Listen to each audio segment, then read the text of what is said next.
अल्लाहु अकबर, अल्लाहु अकबर।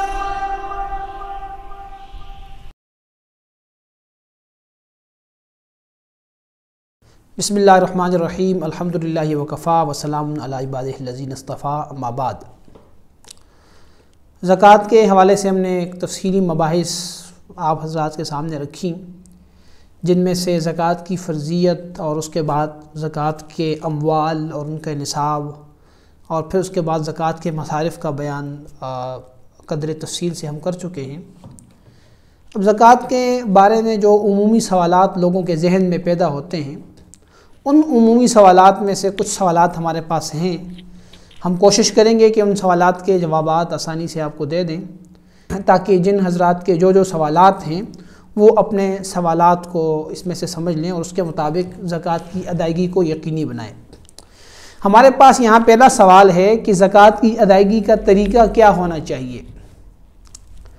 ज़कात की अदायगी का तरीका ये होगा कि जो आपके पास जितने भी अमवाल ज़कात हैं, जो जैसे हम पहले बात कर चुके हैं, जिसमें सोना है, चांदी है, आपके पास कोई रकम है और इसी तरह माल तिजारत है, इसमें से जो भी चीज़ें आपके पास हैं वो आपने सबसे पहले सबको शामिल करना है, सबको ऐड करना है। किसी से कोई कर्ज़ा वसूल करना है, किसी से कोई रकम लेनी है आपने, इसी तरह कोई कमेटी आपने डाली हुई थी अभी वो निकलनी है, तो ये जितनी भी अमाउंट है जो रिसीवेबल है, जिसको आपने रिसीव करना है, या इसी तरह आपने कोई इन्वेस्टमेंट की हुई है, किसी जगह पे कोई बॉन्ड ख़रीदा हुआ है या कोई यूनिट्स वगैरह आपके पास हैं, कोई बैंक के अंदर जो कोई अमाउंट पड़ी हुई है, जितनी भी काबिल ज़कात चीज़ें हैं उन सब को आपने जमा करना है, उसको ऐड करना है।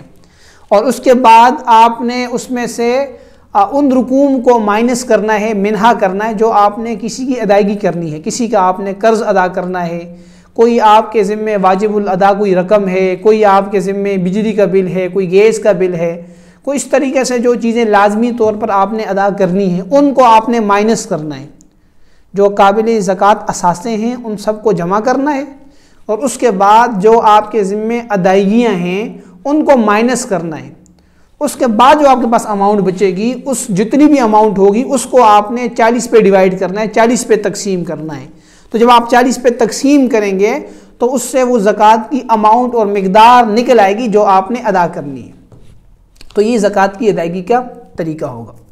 इस हवाले से कोई और सवाल है तो फिर आप वो सवाल कर सकते हैं। अगला सवाल है कि काबिल ज़कात किस तरह दें। देखें, ज़कात की अदायगी के लिए भी कुछ शराइत हैं, जिसमें से सबसे पहले बुनियादी शर्त ज़कात की अदायगी के अंदर ज़कात अदा करने की नीयत करना है। नीयत दो मकामात पे हो सकती है। एक तो जिस वक़्त आप ज़कात की अमाउंट अलग कर रहे हैं, उसको सेपरेट कर रहे हैं कि भाई ये रकम मैंने देनी है, तो उस वक़्त आप नीयत कर लें। तो बहरहाल ज़कात की अदायगी के वक़्त ज़बान से बताना कोई ज़रूरी नहीं है। ख़ास तौर पर जब आप ज़कात किसी ऐसे शख्स को दे रहे हैं जो सफ़ेद पोश है, जो आपका रिश्तेदार है, ताल्लुक़दार है, जिसकी इज़्ज़त नफ्स मजरूह होती है, अगर आप उसको कहें कि ज़कात की रकम है, तो ऐसे शख्स को नहीं बताना चाहिए कि ज़कात की रकम है, बल्कि इसको कोई भी और उन्वान आप दे सकते हैं। आप उसको गिफ्ट का उन्वान दे सकते हैं, आप उसको अपनी तरफ से ताउन का उन्वान दे सकते हैं। बस ये है कि आपने नीयत कर लेनी है अपने दिल में कि ज़कात की रकम है, चाहे उस अदायगी के वक्त करें, चाहे जिस वक्त आप ज़कात की रकम अलग करें उस वक्त नीयत कर लें।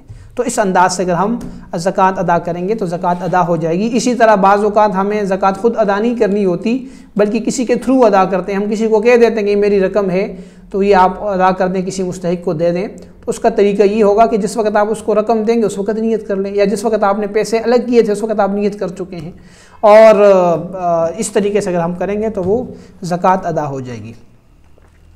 अच्छा, इसमें एक सवाल ये है कि लोगों ज़कात किसको देनी चाहिए और किसको तरजीह देनी चाहिए, यानी इसमें प्रेफर किसको करना चाहिए। ये मैं पहले भी बता चुका हूँ बात कि देखें, जो ज़कात है उसमें हमें सबसे ज़्यादा तरजीह और प्रेफर उन लोगों को करना चाहिए जो हमारे करीबी रिश्तेदार हैं, सफ़ेद पोश हैं। उनके हालात आम तौर पर रिश्तेदारों के हालात बंदे के सामने होते हैं, पता होता है कि इसकी इनकम कितनी है, इसके अखराजात कितने हैं। अगर वो ज़कात का जो क्राइटेरिया है मुस्तहिक़ होने का, अगर उसके ऊपर पूरा उतरता है तो हम उसको खामोशी से जाके ज़कात की रकम दे दें। उसकी जो ज़रूरत की चीज़ है वो उसको लेके दे दें। तो इस अंदाजे में ज़कात देनी चाहिए। और सफ़ेद पोश लोग, रिश्तेदार लोग, उनको ज़कात देने का सवाब ज़्यादा है। जैसे कि मैंने अर्ज़ किया कि रिश्तेदार को ज़कात देने में दोहरा अजर है, ज़कात की अदायगी का भी अजर है और उसके साथ सिला रहमी करने का भी अजर है। तो इसलिए आम तौर पर हमारे लोग ये करते हैं कि रिश्तेदारों को तरजीह नहीं देते या किसी रंजिश की वजह से, किसी ज़िद की वजह से। ये इंतहाई गलत बात है। सिला रहमी का तकाज़ा ये है कि हम उनसे पहल करें, उनसे शुरू करें, फिर अपने आस पास अड़ोस पड़ोस में देखें, करीबी लोगों को देखें, अपने शहर में लोगों को देखें, उसके बाद कहीं दूर के जो लोग हैं या दूर के शहरों वाले लोग हैं उनकी तरफ ज़कात को मुंतकिल करें। तो ये आम हालात में इसी तरह हमें करना चाहिए। अगला सवाल ये है कि दुकान या प्लाट किसी ने ख़रीदा हो और या इसी तरह जो मकान ख़रीदे हो या दुकान हो उसको किराए पे चढ़ाया हुआ हो तो उस पर ज़कात आएगी या नहीं आएगी। देखें, ये हम बात पहले कर चुके हैं कि सोना, चांदी, नकदी और माली तिजारत, ज़ाहिर है ये चीज़ें न सोना है, न चांदी है, न नकदी है। अब आगे चौथी चीज़ आती है माली तिजारत। हम यही देखेंगे कि ये माली तिजारत हैं या नहीं है। माली तिजारत के हवाले से 2-3 बातें ज़हन में रखेंगे तो हमें माली तिजारत की तारीफ़ और उसकी डेफिनेशन समझ में आ जाएगी। माली तिजारत हर उस चीज़ को कहते हैं जिसको आपने ख़रीदा है और ख़रीदते वक्त आपकी नीयत है कि मैं इसको आगे बेचूंगा और वो नीयत आपकी कांस्टेंट है, बरकरार है, और इसी हालत में साल अगर पूरा हो जाता है तो फिर ये माली तिजारत है। आपको उस चीज़ की वैल्यू पे ज़कात देनी पड़ेगी जो करंट वैल्यू होगी। वो दुकान है, चाहे वो प्लाट है, चाहे वो मकान है, जो भी चीज़ है उसकी करंट वैल्यू पे ज़कात देनी होगी। लेकिन अगर आपने उस चीज़ को ख़रीदा ही नहीं है या ख़रीदते वक्त आपकी ये नीयत नहीं कि मैं इसको आगे बेचूंगा, ख़रीदते वक्त नीयत ये है कि मैं इसके ऊपर मकान बना दूंगा, मैं इस प्लाट के ऊपर कोई दुकान बनाऊंगा, चाहे खुद रहूँगा चाहे किराए पे दे दूंगा, तो ऐसी सूरत में ये माली तिजारत नहीं है। इस प्रॉपर्टी की वैल्यू के ऊपर कोई ज़कात नहीं आएगी। हाँ, अगर आपको जो इस प्रॉपर्टी से इनकम आ रही है, जो आप उसमें से किराया वसूल कर रहे हैं, तो वो किराया चूँकि करेंसी हो जाएगी, करेंसी पे ज़कात आएगी अगर वो निसाब के बकदर होगा। तो इसलिए ये बात ज़हन में रख लेनी चाहिए कि ऐसा प्लाट या ऐसा दुकान या ऐसा मकान जो हमने लिया है, लेते वक्त बेचने की नीयत नहीं है और बल्कि नीयत ये है कि हम इसको किराए पे चढ़ाएंगे या इसके ऊपर अपना ज़ाती मकान बनाएंगे, तो इस अंदाज से ये जो चीज़ें हैं माली तिजारत नहीं है, इसके ऊपर ज़कात नहीं आएगी। ये बात पहले भी माली तिजारत के अंदर हो चुकी है, दोबारा भी इसको समझ लिया जाए। एक सवाल किसी साथी ने ये किया था कि शेयर्स और बॉन्ड्स के पर ज़कात आएगी या नहीं आएगी। शेयर्स का मतलब ये होता है कि जो आप शेयर्स ख़रीदते हैं मुख्तलिफ़ कंपनीज़ के, तो इस पे ज़कात है। बड़ा अहम सवाल है ये। देखें, शेयर्स जो आप ख़रीद रहे हैं यहाँ पे भी नीयत को बड़ा अमल दखल है। अब सवाल ये है कि आपने ये शेयर्स क्यों ख़रीदें। आपका मकसद ये है कि ये शेयर्स मैं बिज़नेस पर्पज़ के लिए ख़रीद रहा हूँ, यानी मैंने ये ख़रीदा है, अब इसको जैसे ही कुछ दिनों का इंतज़ार करूँगा या जब भी मुझे कोई मुनासिब अच्छे पैसे मिलेंगे इसको बेच दूँगा, तब तो ये माली तिजारत बन जाएगा और उसकी ज़कात आपको देनी पड़ेगी। लेकिन अगर आपने ख़रीदे इस पर्पज़ के लिए कि भाई ये मेरे पास रहें और इसकी जो आमदन होगी वो आमदन में इस्तेमाल करता रहूँगा जब तक मैं ज़िंदा हूँ या जब तक मुझे ज़रूरत है, तो ये शेयर्स मैंने ख़रीद लिए हैं और इसमें से जो भी इनकम आएगी वो मैं इस्तेमाल करता जाऊँगा, अपना गुजर बसर करता जाऊँगा। तो इस अंदाज से अगर कोई शेयर्स हैं तो फिर उसमें शेयर्स के अंदर हमने तकसीम करनी है। शेयर्स के अंदर 2 तरह के असासे होंगे। एक एसेट्स वो असासे होंगे जो काबिल ज़कात नहीं है, जैसे कोई कंपनी के आपने शेयर्स ख़रीदे हैं, उस कंपनी की बिल्डिंग है, उस कंपनी के कोई प्लाट्स वगैरह है जो अपनी ज़रूरत में इस्तेमाल कर रही है, या उस कंपनी की कोई मशीनरी वगैरह है, कोई फर्नीचर वगैरह, इस तरह की जो चीज़ें हैं उन पे तो ज़कात नहीं आएगी। अलबत्ता वो चीज़ें जो बिज़नेस मटीरियल है, जो बिज़नेस मसलन दवाई की कंपनी है तो उसके अंदर जो आपकी दवाई की प्रोडक्ट्स हैं, जो बोतलें हैं, जो एसेट्स वगैरह आप दवाई में इस्तेमाल करते हैं, चाहे वो रॉ मटेरियल है, चाहे वो प्रिपेयर्ड मटेरियल है, तैयारशुदा मटेरियल है, तो ये चूँकि बिज़नेस मटेरियल है तो उसमें से जितना भी शेयर आपका आएगा उसकी आपको ज़कात देनी पड़ेगी। तो अपने शेयर को आपने 2 हिस्सों में करना है। एक हिस्सा वो जो आपका उन प्रॉपर्टीज़ के मुकाबले में आ रहा है जो ख़ुद बिज़नेस मटेरियल नहीं है, और दूसरा वो जो सिर्फ बिज़नेस मटेरियल का शेयर है, तो फिर आपको उस सूरत में उसकी ज़कात देनी पड़ेगी। बॉन्ड्स जो होते हैं, बॉन्ड्स की अवलन तो ख़रीद फ़रोख्त दुरुस्त नहीं है, क्योंकि बॉन्ड्स जो हुकूमत जारी करती है उसके ऊपर सूद लगता है, फिर उस सूद लगने के बाद कुरानंदाजी करके कुछ लोगों को सूद भी मिल जाता है, कुछ को नहीं मिलता। तो बुनियादी तौर पर बॉन्ड्स की ख़रीद फ़रोख्त दुरुस्त नहीं है। अगर किसी ने बॉन्ड्स ख़रीद लिए हैं तो ये बॉन्ड्स फ़िकी एतबार से कर्ज़ा है आपका गवर्नमेंट के ज़िम्मे या उस इदारे के ज़िम्मे जिसने बॉन्ड्स जारी किए हैं। तो आपको उस बॉन्ड्स की जो फेस वैल्यू होगी, जो उसकी ओरिजिनल कीमत होगी, जो आप जिस कीमत पे आपने बॉन्ड ख़रीदा है, तो ये रकम इसके ज़कात जो है आपको अदा करनी पड़ेगी, इसकी ज़कात आप पर लाजिम होगी। एक सवाल किसी ने ये किया था कि सोना और चांदी जो ज़ेवरात की शक्ल में हो ख़वातीन इस्तेमाल करें, इस पर ज़कात होगी या नहीं होगी। तो उसका जवाब ये है कि सोना और चांदी जिस शक्ल में भी हों उस पर ज़कात आ जाएगी। चाहे आपने कोई इन्वेस्टमेंट की नीयत से रखा हुआ है, चाहे आप सोने चांदी का बिज़नेस कर रहे हैं, चाहे आपने उसके ज़ेवर बनाए हुए हैं और ज़ेवर इस्तेमाल कर रहे हैं जैसे ख़वातीन इस्तेमाल करती हैं, उनके ऊपर ज़कात आ जाएगी। चुनांचे हदीस में आता है कि नबी अलैहिस्सलाम के पास 2 ख़वातीन आईं तो उन्होंने हाथों में 2 कंगन पहने थे सोने के। तो आप अलैहिस्सलाम ने उनसे पूछा कि तुम इसकी ज़कात देती हो? तो उन्होंने कहा कि ज़कात तो नहीं देती। तो फिर आप अलैहिस्सलाम ने फरमाया कि ये तो जहन्नम के चूड़ियाँ आपने पहनी हुई है, आपने फरमाया इसकी ज़कात अदा करो। और इसी तरह एक रिवायत में आता है कि हज़रत आयशा सिद्दीक़ा रज़ी अल्लाह तआला अन्हा ने एक चूड़ी बनाई हुई थी चांदी की। तो उन्होंने नबी अलैहिस्सलाम ने उनसे पूछा तो वो कहने लगी कि मैंने आपके लिए ज़ेब व ज़ीनत इख्तियार करने के लिए इसको पहना हुआ है। तो आप अलैहिस्सलाम ने फरमाया कि तुम इसकी ज़कात देती हो? फरमाया कि ज़कात तो नहीं देती। तो आपने फरमाया कि भी तुम्हारे लिए जहन्नम में जाने के लिए काफ़ी है। तो ये इन रिवायात से यही मालूम होता है कि अगर सोना और चांदी ज़ेवरात की शक्ल में भी हो तो उसकी ज़कात देना ज़रूरी है। अगर ज़कात नहीं देंगे तो फिर गुनाहगार होंगे, जैसा कि रिवायत से मालूम होता है। अच्छा जी, अगला सवाल है फैक्ट्री में मौजूद मशीनरी जो पैदावार का काम करती है, कपड़े दवाई वगैरह की, तो क्या मशीनरी पर ज़कात है या नहीं है। यही सवाल भी किसी ने किया है कि किसी की फैक्ट्री है, किसी का कोई बिज़नेस है और उस बिज़नेस में ज़ाहिर है सारी चीज़ें तो ऐसी नहीं होती जिसकी आप ख़रीदो फ़रोख्त करते हैं। अगर आपकी दवाई की कंपनी है तो आपने कोई मशीनरी लगाई हुई है जिसमें आपकी बोतल्स तैयार हो रही हैं, या उसमें केमिकल्स के ज़रिए आप जो भी दवाई को तैयार करवाते हैं, या इसी तरह कपड़े बनाने की मशीनें हैं। तो याद रखें ये जो मशीनें हैं जो प्रोडक्शन कर रही हैं, जो आपकी किसी चीज़ को पैदा कर रही हैं और आप उस चीज़ की ख़रीदो फ़रोख्त कर रहे हैं, आप मशीनरी की ख़रीदो फ़रोख्त नहीं कर रहे, तो फिर इस मशीनरी पे कोई ज़कात नहीं आएगी। बल्कि वो जो प्रोडक्ट्स होगी, वो जो बिज़नेस मटेरियल होगा जिसकी ख़रीदो फ़रोख्त आप करते हैं, उसके ऊपर ज़कात आएगी। हाँ, अगर किसी का काम ही मशीनरी की ख़रीदो फ़रोख्त का है, मसलन एक आदमी जनरेटर जो है उसने रखे हुए हैं उसकी ख़रीदो फ़रोख्त कर रहा है, तो फिर वो बिज़नेस मटेरियल बनेगा, फिर उसके ऊपर फिर ज़कात आएगी। बाज़ लोग नाबालिग बच्चों को अगर कुछ दे देते हैं सोना चांदी वगैरह, उस पर ज़कात आएगी या नहीं आएगी। इस सवाल का जवाब ये है कि जो नाबालिग बच्चे हैं वो ज़कात की अदायगी के मुकल्लफ़ नहीं हैं।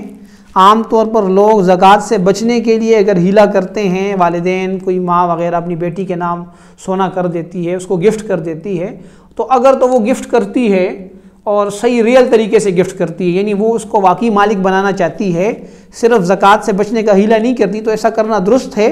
उसको मालिक बनाए, मालिक बनाने के लिए नाबालिग की तरफ से उसका बाप कब्ज़ा कर ले, चाहे बेटे को दे चाहे बेटी को दे। तो जब उसके नाम कर देगी, उसके वालिद को दे देगी, तो उसका कब्ज़ा हो जाएगा, गिफ्ट मुकम्मल हो जाएगा। अब ये सोना या चांदी या जो भी चीज़ है तो वो उस बच्चे या बच्ची का है। अब खातून उसको इस्तेमाल नहीं कर सकती, उसके लिए इस्तेमाल करना जायज़ नहीं होगा। अलबत्ता इसमें एक चीज़ और समझ लें कि अगर आपने सोना एक से ज़्यादा बच्चों को देना है तो फिर हर एक का हिस्सा अलग अलग करके सेपरेट करके देना होगा। मजमूई तौर पर आप ऐसे दे देते हैं तो इस तरह हिब्बा दुरुस्त नहीं होगा। किसी के पास 4-5 गाड़ियां हों, इस तरह मोबाइल या लैपटॉप वगैरह हों, तो उन पर ज़कात आएगी या नहीं आएगी। देखें, अगर किसी ने एक से ज़्यादा गाड़ियां रखी हुई हैं और वो गाड़ियों की ख़रीदो फ़रोख्त का काम नहीं करता, तो चूँकि ये बिज़नेस मटेरियल नहीं होगा, माल तिजारत नहीं होगा, तो उस पर ज़कात नहीं आएगी। ये एक अलग मसला है कि उसको ज़रूरत कितनी है, वो कितनी गाड़ियाँ रख रहा है, उसको कितनी रखनी चाहिए, ये एक अलग चीज़ है। लेकिन ज़कात अगर वो गाड़ियाँ या उसने लैपटॉप या मोबाइल रखे हुए हैं इस्तेमाल के लिए, उसको इस्तेमाल भी कर रहा है, तो उस पर ज़कात बहरहाल नहीं आएगी। ऐसा कर्ज़ा जिसके मिलने की उम्मीद न रहे, उस पर ज़कात होगी या नहीं होगी। तो भाई कर्ज़ा 2 तरह का होता है। एक कर्ज़ा तो वो है जो आपने किसी को पैसे दिए हुए हैं और आपको उम्मीद है कि वो कर्ज़ा आपको मिल जाएगा, वो इकरार भी कर रहा है, किसी वजह से वो वक्ती तौर पर अदा नहीं कर सकता, तो इस कर्ज़े की ज़कात आपको देनी है। अलबत्ता अदायगी तब लाजिम होगी जब आपको वसूल हो जाए, लेकिन ज़कात बहरहाल आपके ज़िम्मे ड्यू होती जाएगी। और ऐसा कर्ज़ा जिसकी वसूली की कोई उम्मीद नहीं है, आपके पास कोई गवाह नहीं है या आपके पास कोई प्रूफ नहीं है और वो बंदा भी इनकार करता है, आप किसी तरीके से पैसे नहीं ले सकते, तो ये ऐसे पैसे डूब गए हैं, इनकी ज़कात आपके ऊपर वाजिब नहीं होगी। सरकारी मुलाजिम का फ़ंड जो गवर्नमेंट के पास प्रोविडेंट फ़ंड की शक्ल में होता है, इस पे ज़कात होगी या नहीं होगी और किस अंदाज से इसका ज़कात का हुक्म होगा। देखें, जो कोई मुलाजिम होता है, चाहे वो गवर्नमेंट का मुलाजिम हो, चाहे वो किसी जो गैर नॉन गवर्नमेंट ऑर्गेनाइजेशंस हैं उसका मुलाजिम है, अगर उसकी तनख्वाह में से गवर्नमेंट के ज़ाब्ते के मुताबिक एक मखसूस रकम कटती है जीपी फ़ंड के नाम से और वो फ़ंड जमा होती रहती है, तो इस फ़ंड के अंदर ये देख लिया जाए कि अगर वो फ़ंड अभी मुलाजिम को नहीं मिला या मुलाजिम के बिहाफ पे किसी ट्रस्ट ने या उसके किसी एजेंट ने वसूल नहीं की, क्योंकि बाज़ जगहों पे ये भी मसला है कि मुलाजमीन के बिहाफ पे कोई ट्रस्ट होता है, कोई तंजीम होती है जो वो पैसे वसूल करके आगे इन्वेस्ट कर देती है, तो अगर इस तरह की शक्ल हो फिर तो वो मुलाजिम का कब्ज़ा समझा जाएगा, उस पर ज़कात आएगी। लेकिन ज़्यादातर यही है कि वो पैसे उस इदारे के पास ही रहते हैं, किसी इदारे को नहीं देते, यानी मुलाजिम के बिहाफ पे किसी इदारे को नहीं देते या मुलाजिम को नहीं देते, तो वो जब तक उस इदारे के पास हैं, न मुलाजिम ने वसूल किए हैं, न उनके बिहाफ पे किसी और ने वसूल किए हैं, तो इस पर ज़कात नहीं होगी। मियाँ बीवी में से कोई शख्स जो है वो अगर एक मुस्तहिक हो दूसरा ना हो या बच्चों में हो तो उसको ज़कात किस तरह कर सकते हैं। देखें मियाँ, आप ये मसला ज़्यादा पेश आता है कि आप किसी बंदे के साथ इमदाद करना चाहते हैं लेकिन उसकी हालत पतली है, कमज़ोर है, तो उसकी बीवी के पास सोना है या उसके पास ख़ुद कुछ है लेकिन उसके बेटे मुस्तहिक हैं, तो अगर उसकी औलाद बालिग़ है और वो मुस्तहिक है, जैसे हमने तफसील अर्ज़ की, तो उनको ज़कात की रकम दी जा सकती है। बनु हाशिम को जब ज़कात नहीं दे सकते तो उनकी मदद किस तरह करेंगे। मैंने अर्ज़ किया कि बनु हाशिम को ज़कात देना दुरुस्त नहीं है। नबी अलैहिस्सलाम ने इरशाद फरमाया कि ये जो ज़कात है ये माल का मेल कुचेल है और ये मेल कुचेल बनु हाशिम के लिए दुरुस्त नहीं है। बनु हाशिम की इमदाद नफली सदक़ात से की जा सकती है, नफली सदक़ात उनको दिए जा सकते हैं। अलबत्ता जो वाजिब सदका है जिसमें से ज़कात ख़ास तौर पर है, ज़कात से उनकी मदद नहीं की जा सकती और उनको ज़कात देना जायज़ भी नहीं है। क्या बनु हाशिम एक दूसरे को ज़कात दे सकते हैं या नहीं दे सकते? हाँ, ये मसला भी फुक़हा के यहाँ मौजूद है कि क्या वो एक दूसरे को ज़कात दे सकते हैं या नहीं दे सकते। तो सही और मुफ्ताबिही कौल और राय यही है कि बनु हाशिम एक दूसरे को भी ज़कात नहीं दे सकते, क्योंकि ज़कात माल का मेल कुचेल है, चाहे वो दूसरे के माल का हो, चाहे वो बनु हाशिम में से ही कोई हो और वो किसी और को ज़कात देना चाहता है बनु हाशिम को, तो वो आपस में भी एक दूसरे को ज़कात नहीं दे सकते। तो ये कुछ सवालात थे जो हमारी गुफ्तगू के सिलसिले में पैदा हो सकते थे, उनको हमने यहाँ पे ऐड किया है, और इसके अलावा भी यकीनन बहुत सारे सवालात होंगे जो रह गए होंगे, लेकिन उसूली तौर पर अगर आप पूरी बात को सुन लें तो इंशाअल्लाह उसके बाद कोई सवाल नहीं रहेगा। अल्लाह ताला मुझे और आप हज़रात को अमल करने की तौफ़ीक़ अता फ़रमाए। व आखिरु दावाना अनिल हम्दुलिल्लाहि रब्बिल आलमीन। आज़ान मीडिया हाउस को सब्सक्राइब करें और बेल के आइकन को प्रेस करें ताकि आप हमारी तमाम आने वाली वीडियोस को देख सकें। जज़ाकुमुल्लाह।